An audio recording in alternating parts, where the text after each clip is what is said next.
Hello guys, আসসালামু আলাইকুম। কেমন আছেন সবাই? আশা করি অনেক ভালো আছেন। তো আজকে আমরা বের হয়ে গিয়েছি ঘোরাফেরা করার জন্য। দেখতেই পাচ্ছেন আমার সাথে লোকজন। তো আজকে যাচ্ছি আমার আম্মুর বাসায়। আমার আম্মুর বাসা আমাদের বাসা থেকে খুব বেশি দূরত্ব নেই, 15 মিনিটের দূরত্ব আর কি। তো এখন আছি আমরা চুনকুটিয়া চৌরাস্তা। যদি এখানকার কেউ থেকে থাকেন জানাবেন।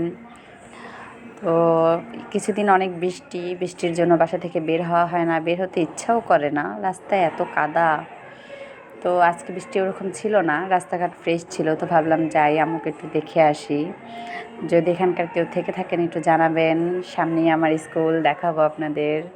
আসলে স্কুলটা দেখলে শৈশবের কথাগুলো মনে পড়ে যায়। তো আমার মতো কে কে আছেন এরকম চুনকুটিয়া উচ্চ বালিকা বিদ্যালয়ের, সেটাও জানাবেন। আমাদের ভিডিও ভালো লাগলে ভিডিওতে লাইক দিবেন, চ্যানেলটা সাবস্ক্রাইব করবেন, পাশে থাকবেন। তো এই তো দেখতে পাচ্ছেন, এটা চুনকুটিয়া সরকারি স্কুল, আর এটার অপোজিটে আমাদের চুনকুটিয়া উচ্চ বালিকা বিদ্যালয়। দেখাচ্ছি, এখনই দেখাবো। এই তো দেখতে পাচ্ছেন। তো ভালো থাকবেন, সুস্থ থাকবেন, আমাদের চ্যানেলটাকে বেশি বেশি লাইক দিবেন, পাশে থাকেন। ওকে, আল্লাহ হাফেজ, টাটা।